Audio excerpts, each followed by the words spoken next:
Alan, Mike Tomlin was in here before, and he was talking about spending a lot of time with you in the pre-draft process about 10 years ago. Do you remember any of those interactions, and has it been helpful to you in this transition as you get to know everyone here? I do. It definitely doesn't seem like 10 years ago, I'll tell you that.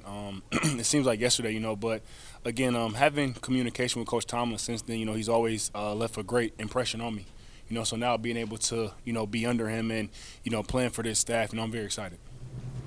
Alan, what's the last week been like for you? Just the back and forth, waiting for this to happen, everything. Yeah, last week was kind of a long week. I had just got out to L.A., I want to say Sunday evening. And then I actually flew from the East Coast out to L.A. and then flew back here, But I'm excited, as soon as I kind of, heard that this may be taking place, it was something that I was very excited about. Alan, how do you view this opportunity? I think it's a big opportunity, I think, especially for me as a veteran, again, coming to Pittsburgh and coming to the Steelers, just looking at the past that a lot of veterans have had coming here and a lot of success that they've had coming here, I'm looking forward to it. Alan, how's the foot? It's good. It's good. It's coming along. This is actually a injury on my opposite foot, on the right foot that I dealt with as a rookie. So I have some familiarity with it, and I feel very good about this, where I'm at in the process and everything like that. Alan, as far as you can tell, if you've been brought here to be a veteran mentor to a young room, if you've been brought here to wake up to 1,000-yard echoes, something in between? I think both. Again, I feel like for myself, I have a lot of football left in me. I thought last year for the time that I was playing in those 10 games, I felt very good about some of the things that I did.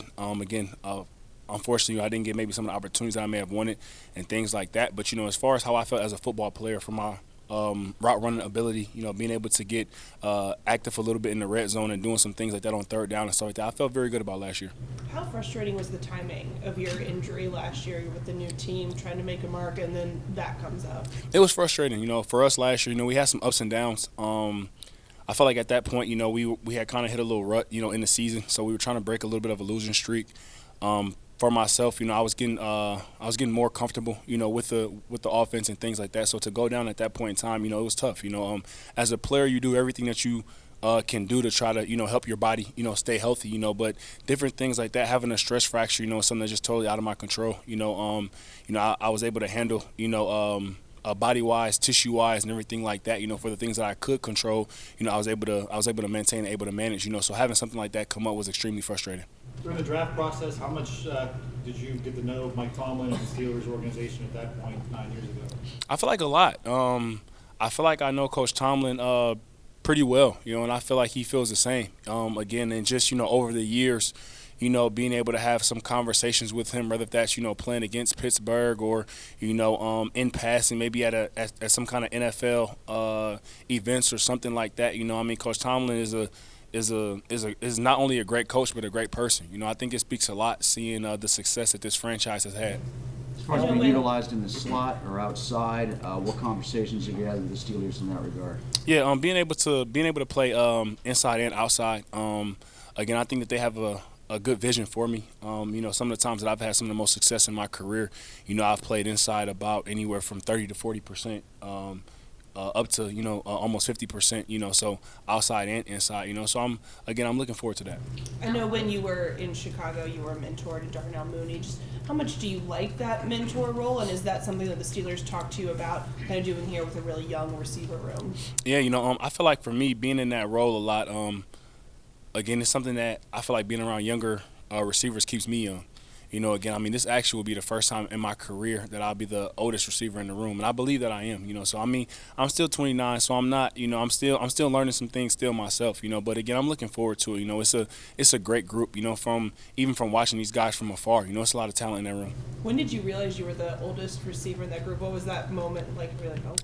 I'm assuming that now. It may be somebody in there, that is older, but again, from my knowledge, I believe that I am the oldest. Again, this will be the first time in my career, But again, being able to help these guys out with just some of the experience that I've had, in different situations, on the field and off the field. Again, I like to give as much knowledge, to some of my younger teammates as much as possible. It's again, for me being able to be a vet in this league and to be able to play, now going into my 10th year, I feel like I've gained so much knowledge on the field and off the field that has helped me in my career, so I'm always looking forward to passing that along. Al, what's a young guy got to figure out for a second-year receiver in the league? Well, I think it definitely starts with just, going from your first year to your second year, everything kind of slows down. I think for me, that's when I saw the biggest change in my career was from my first year to my second year. Actually, my rookie year was cut short a little bit by injury, but my second year I had one of the best careers. one of the best seasons in my career. So I saw that first year to second year, kind of really elevate. And again, that's just for me a lot of knowledge that I gained and different things like that. Game starts to slow down a lot. Alan, are you familiar with the journey that Jerome Bettis took? No. Detroit kid. Yeah, I mean, somewhat. But as far as like details, I'm not tremendously familiar with. But knowing that Jerome was from Detroit and different things like that, and a lot of the success that he had here as a Steeler, I've always kind of saw that from afar. Him and also Larry Foote. After he got traded by the Rams. Alan, why do you think at the end of the day things didn't work out in LA? And how do you feel like maybe you learned about how important fit is and things like that, and having success? Yeah, I mean, learning a lot by fit. I think that actually Patrick Beverly, said it best. I mean, if you're a fork, you don't want to be used as a spoon majority of the time. I think that makes it just tough, on everybody. But again, I'm very grateful for the opportunity that I had, going to LA, being able to play with Cooper Kupp and some of those guys. I learned a lot from their system, from Cooper. I learned a lot about myself as well. I learned a lot when it came to different routes and conceptualizing different things and learning about defense. So I mean, those guys have a great staff and have a great team. And I took a lot away from that experience. How well have you gotten to know Kenny Pickett, and what do you think of him so far? Yeah, I'm getting to learn a lot about him. But again, me just kind of watching him from afar in college and also in the NFL. Seeing what a competitor he is. I think whenever you have a young guy like that under center who can extend plays, who can move around, it puts a lot of pressure on defenses constantly. So, it'll be fun. You looking forward to getting out there and catching some passes? Yeah. Has that process started at all? A little bit. I'm still working my way back. Again, they want to be cautious, which I'm all for again. But, I'm definitely excited and itching to get out there. That said, Alan, this team averaged a little over 18 points a game last year. Have you had many conversations about how this offense can go to the next level, what they might change or improve, whether that's schematically or just natural progression? Yeah, just kind of taking some of that in this week and just kind of, learning as far as from an offensive standpoint, some of the things that they want to improve upon from last year, So I'm still kind of taking some of that in, but with some of the things that I've been able to do in my past, being able to get activated in the red zone, being able to be a big third down guy and different things like that. Just trying to do what I can, to help this offense, improve and be the best offense that we can be. Alan, I think you caught passes from 5 different quarterbacks over the past 2 years. Will that in some way help you get acclimated to Kenny if you have to sit out until training camp? It's just another step in the process. Definitely, and just I think the biggest thing that I've learned, over the past few years of my career, having the opportunity to play with and catch passes from different quarterbacks, is just never undervaluing the fact of communication, and different things like that, So just, along the way, from play in, play out, as a team, as a unit, as a player, from player to player, player to coach, coach to player, communication is key, and that's across the board, and I think that, for me, being a vet, and being able to, take some of that from my past and just learning with that, I think that'll help a lot. Alan, what's kind of stood out to you as far as Pittsburgh itself, the fan base, and just sort of the reaction since you got traded? Man, it's been awesome. Again, I have a pretty good familiarity with Pittsburgh and with PA, going to Penn State. Going from Penn State to Detroit when I was at the University of Penn State, I actually passed through Pittsburgh a lot. We would, me and a few of my other buddies who were from Detroit as well, we would take the megabus, and one of the stops was at the convention center in Pittsburgh. So we spent a lot of days and weekends, going from Penn State to Detroit, passing through Pittsburgh. How's your relationship with Mitch, and do you know if he was consulted on you before the trade? I'm not sure. Me and Mitch have a great relationship. Again, we've stayed in contact over the years. I had an awesome experience playing with him in Chicago and just being able to get to know him and his family. He's a great dude. Again, I had an awesome time with him in Chicago. So we've stayed in communication. He tell you anything about what you're getting into here?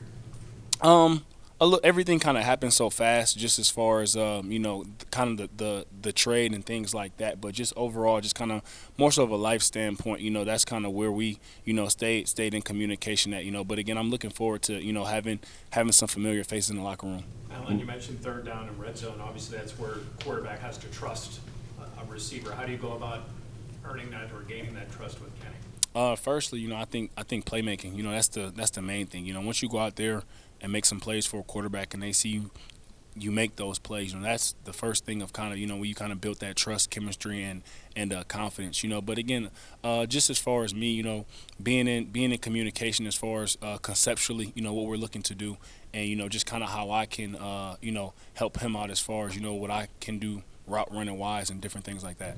When you're on that mega bus and you're at the convention center, you're not that far from the stadium. Did you ever think in your mind, allow yourself to dream about what it would be like? When you're in college, again, going to Penn State, I would probably say that this is one of the closer kind of experiences as far as environment, to Penn State, and going to Penn State, man, it was great. I don't think words can describe, how it feels, playing in Happy Valley, and just from the fan base that I've, saw here from the time I played in Pittsburgh, seeing that it was a very similar feeling. Did anyone, Mike Tomlin or anybody mention the name Jericho Cotchery to you? Name sounds familiar. I remember him. I think he was here and with the Jets, I believe, but it hasn't been mentioned to me, no. Coming from the outside, how familiar were you with George Pickens, his rookie year as a fellow receiver in the league? Is there, any familiarity there? Did you see any of the highlights? Yeah, I definitely saw some of the highlights. Again, once you kind of get into the season, man, you're so locked into as far as what you're doing as a team yourself. But seeing some of the catches he made and things like that from afar, man, is a tremendous amount of talent. And just kind of being a second round pick myself, and just kind of knowing, that the sky is the limit for him, and just some of the things that he can achieve. But again, I mean, like I said before, with some of the guys that I've been able to see in the room, it's a tremendous amount of talent in the room. The Steelers are such a storied franchise, and when we talk with some of the new players, they usually kind of take a moment to reflect on what it means to be part of this organization. Have you done that yet, and has it kind of sunk in your play? I haven't just yet. Last week was a whirlwind between getting here, getting situated, physicals and stuff like that. But I'll definitely soon be doing that. I think that it's something that's not only inevitable, but that you understand, coming to a place like Pittsburgh. I mean, Pittsburgh is one of, if not the most storied franchise in the NFL. So whenever you come into the NFL as a player, you understand that from the time you step into the NFL. Alan, coming from Los Angeles and you being a bigger receiver, how important has blocking been to a big part of your game, and to incorporate that? How big is it nowadays in the NFL? I think it's big in the NFL. I actually feel like last season, I probably had my best blocking year of my career, and that's, again, like I said before, from the kind of the run scheme that the Rams would use. They use the receivers a lot in the run game, so being able to understand defenses, being able to see different looks and kind of be activated in the run game constantly, I think that really challenged me as a receiver, to kind of take on more blocking responsibilities than I had in the past, which I accepted that challenge, and I appreciate it. I think that was one of the ways that I improved my game last year as well, is being able to, get in there and make a lot of big blocks for us. Are you expecting to get your speed all the way back full 100%, or do you think you're going to have to go with more guile as a veteran receiver? No, I think I'll be fine. Why'd you go with number 11? Well, that was one of the empty numbers, and also, just going from 1 last year, I just thought I'd throw another one on there. Anything else? All right. Thanks, everybody. Appreciate it. Thank you.